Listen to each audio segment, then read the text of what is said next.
Good evening everyone. नमस्कार सभी को, सत श्री अकाल, आदाब, प्रणाम, जय हिंद। तो प्यारे विद्यार्थियों, तो काफ़ी सारे एग्ज़ाम हैं जो अभी हैं हमारे, जैसे दिल्ली पुलिस का एग्ज़ाम है एंड ऑल कम्पिटिटिव एग्ज़ाम। तो उसमें आईपीसी की धाराएं पूछी जाती हैं। तो आईपीसी की धाराओं से हम आज टॉपिक को यहाँ पर कंप्लीट करेंगे। आईपीसी की धारा जिसको 2024 में नाम बदलकर भारतीय न्याय संहिता बीएनएस कर दिया गया, तो इसके बारे में आज डिस्कस करेंगे कि जो आईपीसी है भारत में वो कब बनी, कौन सी कमेटी के तहत यह बनी है, और इसमें जो आईपीसी की धाराएं हैं वो किस तरीके से काम करती हैं, भारत के अंदर किस तरीके से कानून लागू होता है और भारत के बाहर महिला या पुरुष, इन सभी की परिभाषा क्या है आईपीसी की धाराओं के अनुसार। तो बहुत ही इंपॉर्टेंट टॉपिक है हमारा आईपीसी की धाराएं, जो कि दिल्ली पुलिस में अक्सर पूछ ली जाती हैं और भी काफी सारे एग्जाम में पूछ ली जाती हैं। तो आइए डिस्कस करते हैं आईपीसी की धाराओं को। तो अभी आपके सामने यहाँ पर हमने यहाँ तो हम बात करेंगे कि आईपीसी की जो धारा है वो किस तरीके से काम करती है। तो भारतीय दंड संहिता आईपीसी, जिसको हम कह देंगे इंडियन पीनल कोड, क्या बोल देंगे, इंडियन पीनल कोड। तो इंडियन पीनल कोड जो है वर्तमान समय में, अभी एट प्रेजेंट वर्तमान में आईपीसी का जो नाम है वो क्या है। ये करंट जीके से क्वेश्चन आ सकता है। वर्तमान में जो हमारी इंडियन पीनल कोड है, आईपीसी जो है, इसका जो नाम है अभी नाम, तो ये चेंज कर दिया गया है और 2024 से आईपीसी की जगह एक नए शब्द ने ले ली है, जिसको हम कहते हैं प्यारे विद्यार्थियों बीएनएस। बीएनएस, बी का यहाँ पर मतलब क्या है, बी का मतलब है यहाँ पर भारतीय भारतीय न्याय संहिता। तो भारतीय न्याय संहिता, भारतीय न्याय संहिता, जो लॉर्ड मैकाले थे, लॉर्ड मैकाले की अध्यक्षता में एक कमेटी बनी थी 1834 से 1837 के बीच में। तो अगर हम यहाँ पर बात करें कि भाई इसकी आईपीसी जो है, ये इंडियन पेनल कोड जो है, इसकी जो स्थापना है, इसकी स्थापना, इंडियन पेनल कोड की जो स्थापना है वो कौन सी कमेटी, कौन सी कमेटी की अनुशंसा पर बने। तो 1834 में एक कमेटी बनी थी जिसका कार्यकाल 1837 1837 तक रहा था। तो इसकी अनुशंसा पर बनी थी और इस कमेटी के जो अध्यक्ष थे प्यारे विद्यार्थियों, इस कमेटी के जो अध्यक्ष थे वो थे लॉर्ड मैकाले। लॉर्ड मैकाले, जी हाँ, वही लॉर्ड मैकाले जिसको वर्तमान समय के अंदर जो हमारी एजुकेशन है अभी, मॉडर्न एजुकेशन, तो जो मॉडर्न एजुकेशन है, मॉडर्न एजुकेशन के जो जनक हैं वो भी माने जाते हैं लॉर्ड मैकाले। तो इनकी अनुशंसा पर आईपीसी का निर्माण हुआ 1860 में, आईपीसी बनी और 1 जनवरी 1862 को जो है ये लागू हो गई। तो आइए आप इनका साथ के साथ जो है आप पीपीटी से स्क्रीनशॉट भी ले सकते हैं। तो चलिए, तो यहाँ पर डिस्कस करते हैं हम कि भाई देखिए, जो ये संहिता है इसका जो नाम है और इसका जो क्षेत्र है वो क्या है। तो देखिए, इस कानून का नाम क्या है। तो इसका जो नाम है प्यारे विद्यार्थियों, जैसा कि यहाँ भी हमने डिस्कस किया था कि इसका नाम क्या है, इसका नाम है इंडियन पीनल कोड। क्या नाम है इसका, तो इसका नाम आप अभी यहाँ पर देख रहे हैं कि इसका नाम क्या है, इंडियन पेनल कोड, आईपीसी यानी भारतीय दंड संहिता। प्यारे विद्यार्थियों, हरियाणा पुलिस में एक बार क्वेश्चन आया था कि भाई जो हमारी आईपीसी है, आईपीसी का हिंदी में नाम क्या होगा। तो वहां पर ऑप्शन था कि भारतीय दंड संहिता या भारतीय न्याय प्रक्रिया संहिता। तो जो हमारी प्रक्रिया संहिता होती है वो तो होती है सीआरपीसी, लेकिन जो दंड संहिता होती है वो होती है आईपीसी। के किस प्रकार का अपराध करने पर कौन सी धारा लगेगी, इतना ही काम है केवल आईपीसी का। तो इसका नाम इंडियन पेनल कोड है आईपीसी का। इसके अलावा ये कहाँ कहाँ पर लागू होती है, तो इसका जो क्षेत्र होता है ये क्या है। तो बड़ा ही इंपॉर्टेंट क्वेश्चन है। तो प्यारे विद्यार्थियों, अगर आपको क्वेश्चन पूछा लिया जाए यहाँ से कि जो आईपीसी है इसका अधिकार क्षेत्र कहाँ है, आईपीसी कहाँ कहाँ पर लागू होती है, तो यह पूरे भारत में लागू होती है। इसका एक एक्सेप्शनल था जो ये छोड़ा हुआ है कि कुछ विशेष अपवाद को छोड़कर।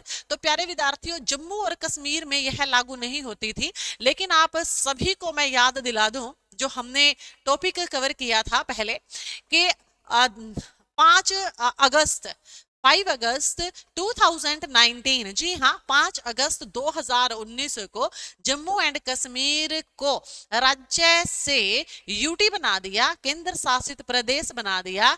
और धारा 370 को हमारी बीजेपी सरकार ने इसको खत्म कर दिया, 370 को हटा दिया।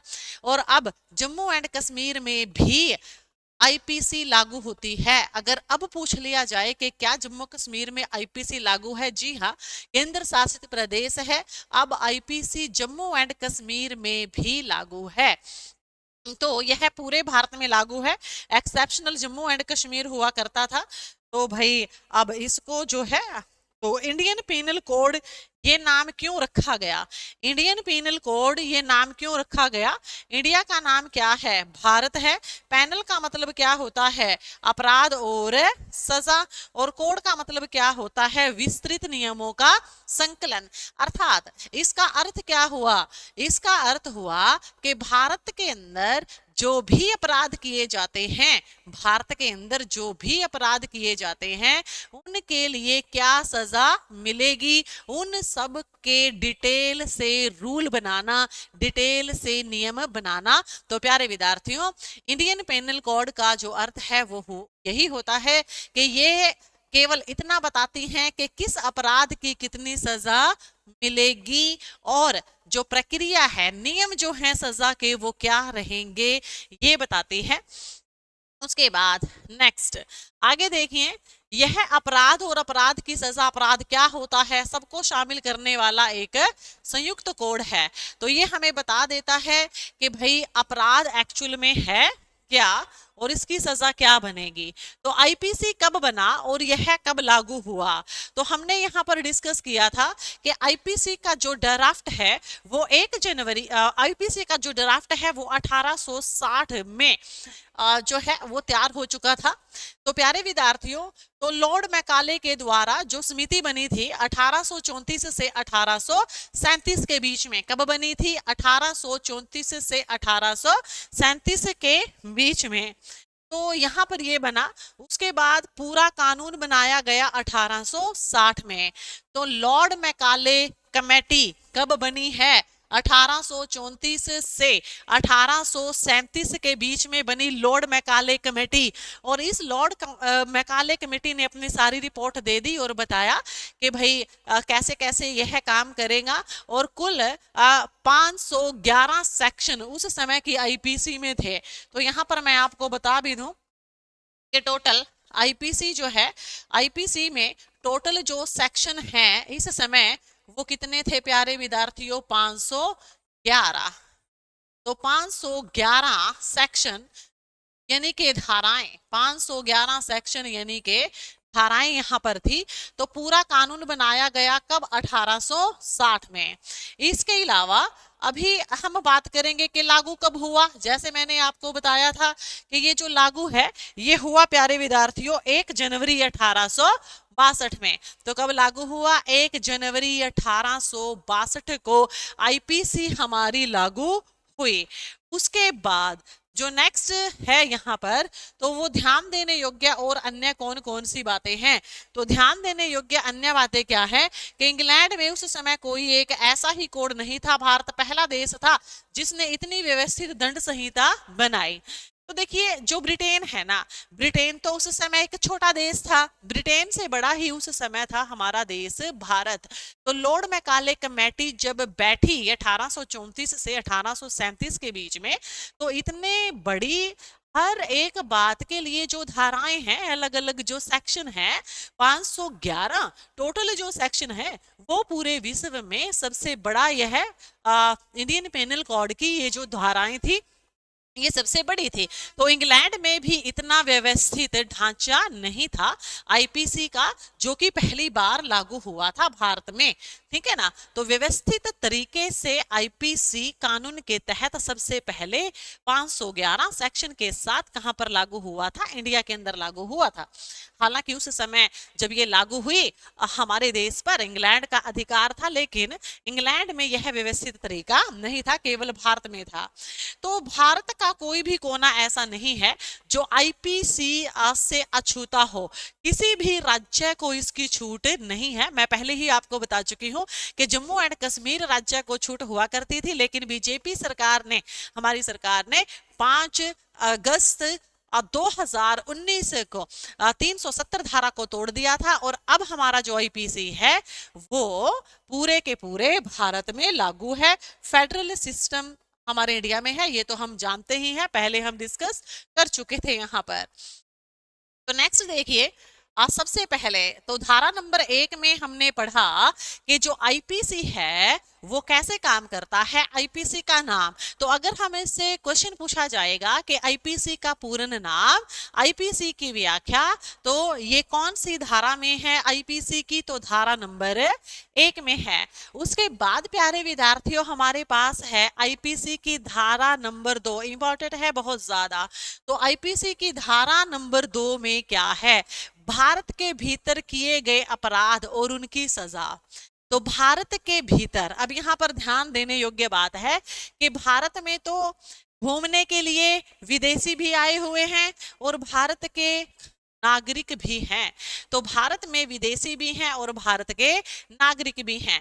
जो कोई भी व्यक्ति भारत के अंदर अपराध करेगा, चाहे वह इंडियन है चाहे वह विदेशी है, उनको सजा भारत के कानून के अनुसार ही मिलेगी, ऐसा लिखा गया है। कौन सी धारा में? धारा नंबर 2 में लिखा है ऐसे। उसके बाद नेक्स्ट आपके सामने यहां पर दिखाई दे रहा है कि भारत के भीतर जो भी अपराध होगा उसकी सजा आईपीसी के अनुसार दी जाएगी। तो इंडियन पेनल कोड में, जो यहां पर भारतीय दंड संहिता में जो भी सजा का प्रावधान है उसे वो मिलेगी सजा, चाहे कोई विदेशी है चाहे कोई इंडियन है, भारत के भीतर अपराध करने पर यह सजा मिलेगी। अगर किसी अपराध के लिए कोई अलग कानून हो तो जो आईपीसी है, आईपीसी वहां पर लागू नहीं होगा। तो अगर ऐसा कोई अपराध है जिसके लिए जिसमें आईपीसी जो है उसके अंदर मतलब आईपीसी के अंडर नहीं आता है, तो उसके ऊपर तो आईपीसी कैसे लागू होगा? पूरे भारत में तो लागू है आईपीसी, लेकिन काफी सारे क्राइम ऐसे होते हैं जिनके ऊपर आईपीसी लागू नहीं होता है, उसके लिए अलग से कानून व्यवस्था है। वो बहुत सारे हैं, जैसे आर्म्स एक्ट है, जैसे ड्रग्स के लिए बने हुए हैं अलग से, है ना, सेना के लिए हैं। तो अगर किसी अपराध के लिए कोई अलग कानून बना हो तो आईपीसी लागू नहीं होगा, अदरवाइज भारत के अंदर यह आईपीसी की धाराएं लागू होंगी। देशवासियों के लिए तो होंगी ही, अगर कोई विदेशी भी भारत के अंदर अपराध करता है तो आईपीसी की धारा के तहत ही सजा मिलेगी, ऐसा लिखा है। कौन सी धारा में? धारा नंबर 2 में। फॉर एग्जाम्पल क्या होता है? Cyber crime. क्या होता है? Cyber crime. अब जैसे साइबर क्राइम है तो इसके लिए जो है वो अलग से प्रावधान होगा। पहले 1860 में आईपीसी में साइबर क्राइम का जिक्र नहीं था क्योंकि इंटरनेट नहीं था। तो अगर अभी मैं आपको बताऊं कि आईपीसी की धाराओं में क्या साइबर क्राइम को लेकर के कुछ ऐसा है, कुछ कानून बना है, तो ये कब लागू हुई थी? आईपीसी 1860 में लागू हुई थी। लेकिन अब यहाँ पर जो साइबर क्राइम है यह तो उस समय होता ही नहीं था, क्योंकि साफ तौर पर पता है कि इंटरनेट नहीं होता था। तो इसके लिए जो कानून का प्रावधान है वो अलग है, क्योंकि आईपीसी में प्यारे विद्यार्थियों साइबर क्राइम का जिक्र नहीं था, इंटरनेट भी नहीं था। ठीक है ना। तो अब जो भी मतलब जो सजा मिलेगी वो किसके? आईटी एक्ट सन 2000 के बाद एक आईटी एक्ट बना था, आईटी एक्ट। तो इंफॉर्मेशन टेक्नोलॉजी जो एक्ट है जो सन 2000 में बना आईटी, तो उसी के ही तहत जो है वो सजा मिलेंगी। अब साइबर क्राइम की सजा आईटी एक्ट 2000 के तहत दी जाएगी, न कि IPC. Very very very important question कि भाई साइबर क्राइम के लिए जो सजा का प्रावधान है वह निम्नलिखित में से किसके अनुसार होगा? First option IPC, second option CrPC, third option IT act सन 2000। तो क्या आएगा? आईटी एक्ट सन 2000 आएगा। नोट कर लेना इस चीज को। नेक्स्ट, तो आगे देखिएगा। तो ऑनलाइन जो भी ट्रांजैक्शन है, ऑनलाइन ट्रांजैक्शन साइबर क्राइम जो है आईपीसी लागू नहीं, क्योंकि इस पर एक अलग कानून बन गया है। जो अलग कानून है वो लागू होगा, आईपीसी इसके ऊपर लागू नहीं होगा आईटी एक्ट 2000 के बाद से। तो नेक्स्ट बढ़ते हैं। तो इस प्रकार के इंपॉर्टेंट जो क्वेश्चन हैं वो आपके एग्जाम के अंदर आपको देखने को मिलेंगे प्यारे विद्यार्थियों, और नोट करते रहना हर एक चीज को। तो नेक्स्ट देखिएगा, अब आ जाती है हमारी धारा नंबर 3। तो धारा नंबर 3 में क्या है? ये क्वेश्चन लास्ट टाइम जो है वो काफी सारे एग्जाम के अंदर पूछे जा चुके हैं, एसएससी में भी पूछे जा चुके हैं, दिल्ली पुलिस में भी पूछे जा चुके हैं, अन्य एग्जाम में भी पूछे जा चुके हैं। भारत की सीमा के बाहर अगर कोई अपराध करता है, अगर कोई इंडियन है, अगर कोई भारतीय है और वो चला जाता है विदेश में, है तो इंडियन, नागरिकता कहाँ की है? इंडिया की है उसके पास। तो अगर कोई भारतीय भारत की सीमा से बाहर जाकर के कोई अपराध करता है तो उसको भारत के कानून के अनुसार ही सजा मिलेगी। उनको पकड़ करके लेकर के आएंगे इंडिया में। तो इसका मीनिंग क्या है? मीनिंग देखिएगा, इसका मीनिंग क्या है। अगर कोई भी व्यक्ति भारत के बाहर कोई अपराध करता है लेकिन उसे भारतीय कानून के अनुसार भारत में सजा दी जा सकती है, तो ऐसे अपराधी को भारत में ही हुआ माना जाएगा। तो ये मान लिया जाएगा कि भाई ये जो व्यक्ति है ना ये इंडिया में ही है और इंडिया के कानून के अनुसार ही उसको सजा मिलेगी। हमारी जो फोर्स है, पुलिस है, अर्धसैनिक बल है, वहां जाकर के पकड़ करके उनको ले आएंगे इंडिया, ठीक है ना। वहां भी सजा दिलवाई जा सकती है भारत के ही कानून के अनुसार। किसमें लिखा है? भारतीय आईपीसी की धारा नंबर 3 में लिखा है कि अगर कोई इंडियन भारत में बाहर जाकर के क्राइम करेगा तो भारत के कानून के अनुसार उसको सजा मिलेगी। तो इंडिया के अंदर भी और इंडिया के बाहर भी अगर अपराधी भारत में मौजूद है तो उसे आईपीसी के ही अनुसार सजा दी जाएगी, ठीक है ना। तो जिस प्रकार कोई व्यक्ति दुबई में बैठकर भारत के बैंक सर्वर हैक करें, यह भारत के बाहर हुआ पर अंत में सजा आईपीसी के हिसाब से ही मिलेगी। तो अगर कोई भी है, जैसे साइबर क्राइम है तो कोई इंडिया का, लेकिन वो किसी दूसरे देश में बैठ कर के साइबर क्राइम करता है, कहीं और बैठ कर के कोई अपराध कर रहा है, दूसरे देश में बैठ कर के अपराध कर रहा है इंडियन, तो किसके अनुसार सजा मिलेगी? भारत के कानून के अनुसार ही उसे सजा मिलेगी। ये मान लिया जाएगा कि ये इंडिया का ही व्यक्ति है, अपने आप को छुपाने के लिए यह दूसरे देश में बैठ कर के जो है वो क्राइम कर रहा है।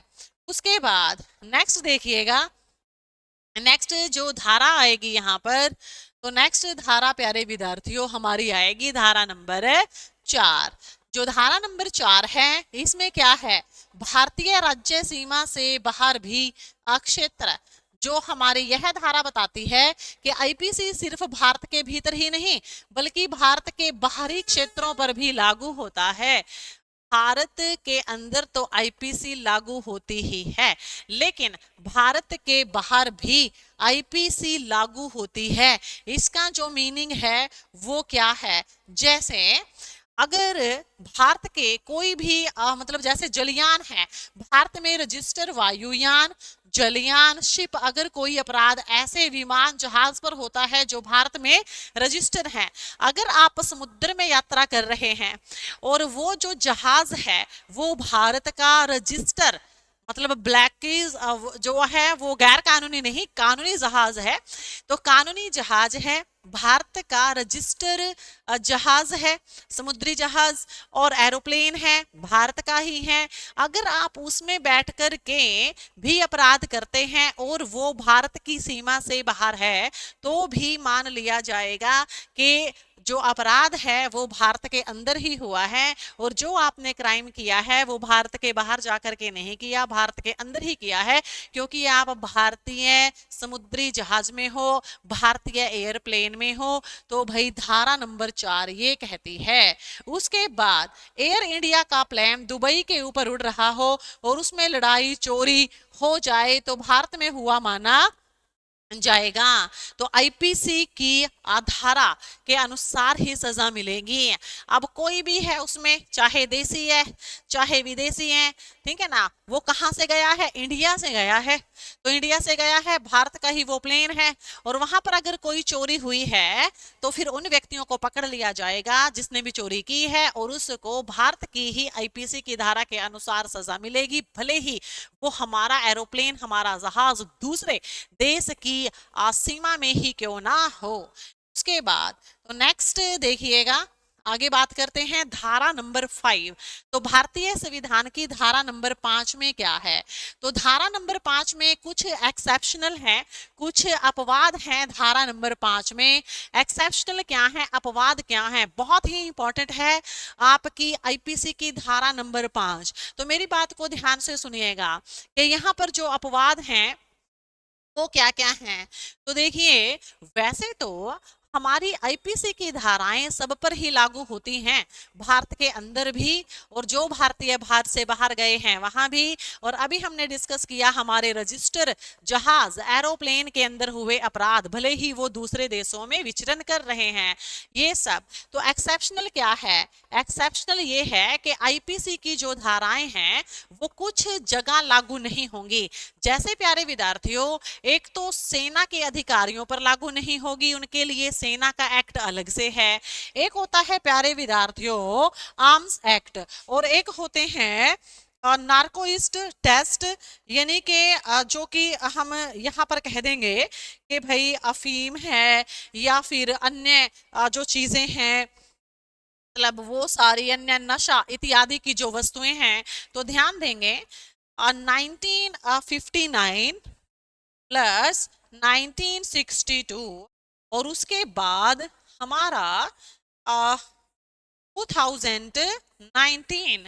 तो यहाँ पर कुछ हमारे आर्म्स एक्ट हैं, कुछ हमारे क्या हैं, आर्म्स एक्ट हैं, जिनके ऊपर यह आईपीसी की धाराएं लागू नहीं होती हैं। तो वो अलग से हैं। जैसे सेना के अधिकारी हैं तो यहाँ पर जो है अलग से जो है कानून बनेगा। सेना जो सैनिक कोर्ट हैं वो यहाँ पर अपने ही उनके अलग से कानून लागू होंगे, और यहाँ पर भी आईपीसी जो है, आईपीसी की धाराएं लागू नहीं होंगी। जैसे आर्म्स एक्ट वगैरह हो गया। आर्म्स एक्ट क्या होते हैं कि जो गैर कानूनी हथियार इत्यादि हैं वो किसको मतलब गैर कानूनी जो हथियार हैं वो कोई अपने पास नहीं रखेगा, तो वो सारे इसमें आ जाते हैं। वो अलग अलग एक्ट हैं जो बाद में बनाए गए हैं आईपीसी की धाराओं से अलग, उनके ऊपर धारा लगती है। जैसे कि कोई भी मशीन गन या ऑटोमेटिक गन जो है वो किसी आम नागरिक को नहीं मिलेगी। आम नागरिक मशीन गन को, ऑटोमेटिक गन को अपने पास नहीं रख सकता।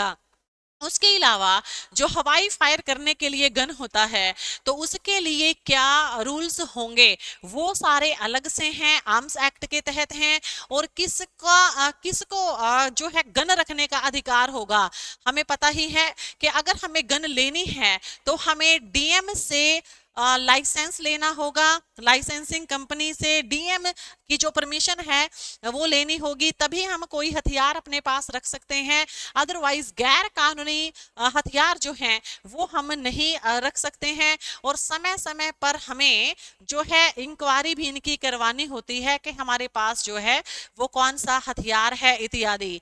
तो ये सब जो चीजें हैं, अगर हम इन कानूनों के विरुद्ध जाते हैं तो हमारे खिलाफ कौन सी धारा लगेगी, तो आईपीसी की तो नहीं लगेंगी।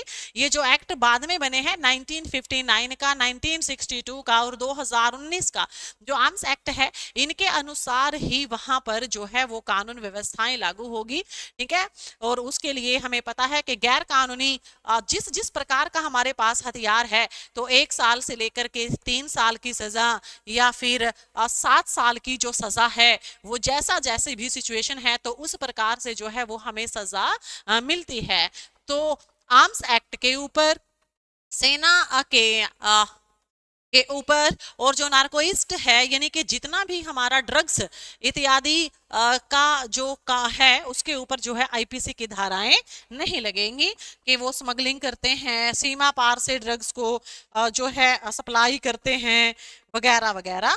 तो हेरोइन है, चरस है, गांजा है, तो इन सब के लिए जो कानून है वो सब अलग अलग होंगे। इन पर आईपीसी लागू नहीं होता। आईपीसी के अनुसार सजा सेना अधिनियम 1950 आर्मी एक्ट के अनुसार ही मिलेंगी। ठीक है जी। उसके बाद नेक्स्ट हम यहाँ पर डिस्कस करते हैं कि भाई आगे कि बिजली चोरी इत्यादि जो है, इलेक्ट्रिसिटी थेफ्ट जो है उसके लिए सजा मिलेगी। यह अपराध आईपीसी के तहत नहीं आता। विद्युत important question, very very very important question, कि जो बिजली चोरी है, अगर बिजली चोरी हम करते हैं तो क्या वह अपराध आईपीसी के तहत आएगा? नहीं आएगा। यह इस अपराध के लिए अलग से कानून होगा। आप नोट कर लेना प्यारे विद्यार्थियों। यहाँ पर देखिएगा आप कि जो बिजली चोरी है, बिजली चोरी, तो बिजली चोरी के लिए ध्यान देंगे यहाँ पर कि जो बिजली चोरी है, बिजली चोरी के लिए विद्युत अधिनियम 2003, तो इलेक्ट्रिसिटी एक्ट 2003 के अनुसार सजा मिलेगी, क्योंकि ये चोरी या धोखाधड़ी के लिए अलग से स्पेशल कानून है। इलेक्ट्रिसिटी कानून 2003 स्पेशल है धोखाधड़ी के लिए, और बिजली को चोरी करने के लिए आईपीसी की धारा इसके ऊपर नहीं लगती है। That is a very important. उसके बाद नेक्स्ट आगे देखिएगा, नेक्स्ट क्वेश्चन की तरफ बढ़ते हैं। धारा नंबर 6, जो धारा नंबर 6 है उसमें क्या है, कुछ उपबंध के कौन सा अपराध नहीं होगा। धारा नंबर 6 के अंदर भी कुछ ऐसी चीजें हैं जिसमें कुछ अपवाद हैं, एक्सेप्शनल है, कि आमतौर पर तो किसी की हत्या करना, अटेम्प्ट टू मर्डर, या किसी की हत्या कर दी है या कोई और क्राइम कर दिया है, तो वो तो सारे अपराध हैं। वो सारे हत्या, चोरी, डकैती, ये सारे किस में आते हैं? आईपीसी की धारा के अंदर आते हैं। किसी का मर्डर हो गया वो भी आईपीसी की धारा में आता है। लेकिन कई बार किसी की जो हत्या हो जाती है वो कई बार जो है आईपीसी की धारा के तहत अपराध नहीं मानी जाती है। तो इसके लिए स्पेशल कौन सी धारा है? धारा नंबर 6 है कि हमारी इंटेंशन नहीं थी किसी की हत्या करने की, या अपने डिफेंस में हमसे कोई अपराध हो गया है वगैरह वगैरह, तो जानते हैं सभी। तो धारा नंबर 6, इस धारा में यह बताया गया है कि आईपीसी के अंदर दिए गए कुछ नियमों में ऐसी परिस्थितियां भी होती हैं जब वो अपराध नहीं मानी जाती हैं। तो यहाँ पर मैंने वैसे अभी डिस्कस किया है आपसे, जैसे में कि कौन कौन सी जो चीजें हैं वो अपराध नहीं मानी जाती। तो सेल्फ डिफेंस में किया गया कोई भी क्राइम, आत्मरक्षा, तो अगर कोई भी आत्मरक्षा कर रहा है, अपने आप को बचाने का प्रयास कर रहा है, और अपने आप को बचाते समय किसी अन्य व्यक्ति का जो है वो मर्डर हो गया है, तो यह अपराध बिल्कुल भी नहीं माना जाएगा। ठीक है ना। कानून का पालन करते हुए किया गया जो कार्य है, जैसे पुलिस है, पुलिस कई बार क्या करती है, कानून का पालन कर रही है, लेकिन उस समय उनसे कोई जो है वो अपराध हो जाता है, किसी अपराधी को पकड़ने के लिए इनकाउंटर हो जाता है, तो वह अपराध नहीं माना जाएगा। अपने कर्तव्य के पालन करते हुए उनसे काफी सारी जो गलतियां हैं कानून के विरुद्ध वो हो जाती हैं, तो इन सबको क्या मान लिया जाएगा? एक्सेप्शनल मान लिया जाएगा। कई बार व्यक्ति जो होता है वो बड़े आराम से अपना काम कर रहा है, उसकी कोई इंटेंशन नहीं है अपराध करने की, तो अनजाने में उससे जो है वो कोई ना कोई अपराध हो जाता है। ठीक है, तो भाई वहां उसको अपराध नहीं माना जाएगा, इंटेंशन देखी जाएगी। तो भाई ये सभी जो है एक्सेप्शनल हैं, और इन सब को यहाँ पर मान लिया जाएगा कि गलती से हुआ कार्य, आपराधिक मंशा इंटेंशन नहीं थी, कानून का पालन करते हुए किया गया कार्य। पुलिस और कानून का प्रयोग जब करती है, आईपीसी में जो भी एक्सेप्शनल हैं वे यहाँ लागू होते हैं। कब? कोई काम अपराध नहीं माना जाएगा। ठीक है जी, वो ये हमने सारा डिस्कस कर लिया है। नेक्स्ट आता है हमारी, ओके, तो धारा नंबर 6 हमने यहाँ पर कंप्लीट की है। उसके बाद धारा नंबर 6 के बाद, ओके, धारा नंबर 6 के बाद प्यारे विद्यार्थियों हम यहाँ पर आएंगे, धारा नंबर 7 पर आएंगे। धारा नंबर 7 देखिएगा यहाँ पर, धारा नंबर 7 की तरफ हम बढ़ते हैं।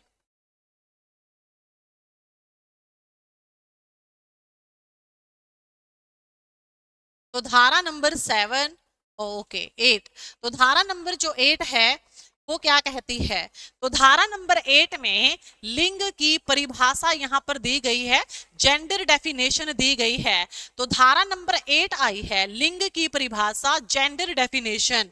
तो जेंडर डेफिनेशन क्या होती है कि कौन स्त्री होगा और कौन पुरुष होगा, लेडीज और जेंट्स क्या है।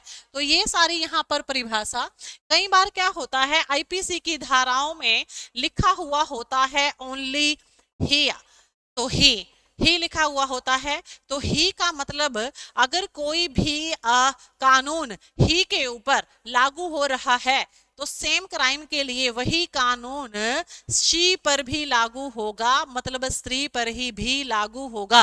ही को ही शी मान लिया जाएगा, यानी कि पुरुष को ही स्त्री मान लिया जाएगा। तो हम वहां पर यह नहीं कह सकते कि ही लिखा हुआ है इस धारा में और ये कानून तो केवल पुरुषों के लिए है, महिलाओं के लिए नहीं है, ऐसा नहीं होगा। ही को भी शी ही मान लिया जाएगा। ये परिभाषा दी गई है धारा नंबर 8 में। तो आईपीसी कानून पुरुष और स्त्री दोनों पर समान रूप से लागू होगा, भले ही वहां शी ना लिखा गया हुआ हो, ही लिखा गया हो। स्त्री लिंग पुल्लिंग, मतलब आईपीसी की किसी भी धारा में ही लिखा गया हो तो इसका मतलब शी भी होता है। इसके बाद नेक्स्ट हम यहाँ पर डिस्कस कर रहे हैं धारा नंबर 9। तो जो धारा नंबर 9 है इसमें क्या लिखा गया है? तो धारा नंबर 9 में प्यारे विद्यार्थियों नंबरों को डिफाइन किया गया है, नंबर को डिफाइन किया गया है कि नंबर क्या होता है, एक वचन और बहुवचन। क्या होता है? एक वचन और बहुवचन। तो अगर कहीं पर किसी अपराध के लिए लिखा हुआ है कि यहाँ पर इस पर्सन को इस अपराध के लिए यह सजा मिलेगी, तो वहां पर्सन का मतलब एस और लगा दीजिए, पर्सन हो जाएगा। यानी कि एक वचन बहुवचन दोनों यहाँ पर जो है वो सेम है। कोई भी एक सजा एक व्यक्ति को या अनेक व्यक्तियों को मिल जाएगी। आईपीसी में जहां भी एक वचन आता है वहां बहुवचन भी शामिल मान लिया जाएगा। जहां बहुवचन लिखा हुआ हो कि समूह को सजा मिलेगी वहां एक वचन भी मान लिया जाएगा। क्वेश्चन में क्या पूछा जाएगा एग्जाम में? क्वेश्चन पूछा जाएगा कि आईपीसी की वह कौन सी धारा है जहां पर सिंगुलर एंड प्लूरल की को डिफाइन किया गया है। तो कौन सी धारा है प्यारे विद्यार्थियों? धारा नंबर 9 है। इतना ही पूछा जाता है। उसके बाद नेक्स्ट आगे की तरफ बढ़ते हैं। जैसे अगर आप यहाँ पर देखे जाएं कि क्या एग्जाम्पल हैं, तो जैसे कि यहाँ पर लिखा हुआ भी है कि पर्सन का मतलब क्या है, पर्सन्स। एनिमल्स का मतलब क्या है यहाँ पर, एनिमल। ताकि जो कानून है, कानून में किसी भी प्रकार की भ्रांति या किसी भी प्रकार का कोई भ्रम पैदा ना हो। कई बार भ्रम हो जाता है कि भाई यहाँ हम जो धारा देख रहे हैं क्या यह धारा एक व्यक्ति पर लागू होगी, या ये अगर व्यक्तियों के समूह ने कोई क्राइम किया है तो उसके लिए क्या कोई अलग से प्रावधान होगा सजा का। तो यहाँ साफ तौर पर डिफाइन कर दिया गया है धारा नंबर 9 के द्वारा कि भाई एक वचन और बहुवचन दोनों सेम ही हैं। ठीक है, अगर एक क्राइम को एक व्यक्ति ने किया है और उसी क्राइम को पूरे समूह ने किया है, एक व्यक्ति ने कोई चोरी की है, डकैती की है, लूट की है, अनेक व्यक्तियों ने मिलकर के किया है, तो सभी के लिए सेम सजा का प्रावधान होगा। उसके बाद नेक्स्ट आएगी धारा नंबर 10। तो धारा नंबर 10 में क्या है, स्त्री और पुरुष की जो है यहाँ पर परिभाषा है कि कोई भी महिला चाहे उसकी उम्र कुछ भी हो, कोई भी पुरुष चाहे उसकी उम्र कुछ भी हो, ठीक है ना, तो उनमें उस का अर्थ एक ही है। देखिए धारा नंबर 10 क्या कहती है, धारा नंबर 10 में साफ तौर पर आप देखोगे यहाँ पर कि धारा नंबर जो 10 है उसमें साफ तौर पर कहा गया है कि स्त्री और पुरुष, स्त्री और पुरुष का जो मतलब है वो क्या है, स्त्री और पुरुष का मतलब यही है कि जितने भी पुरुष हैं, जितने भी मेल हैं, चाहे वो 18 साल के हैं, 19 साल के हैं, 17, 18, 19, 20, 17 को तो छोड़ दिए, नाबालिग में आ गया, एक्सेप्शनल में थोड़ा आ जाएगा, थोड़ा रिलैक्सेशन।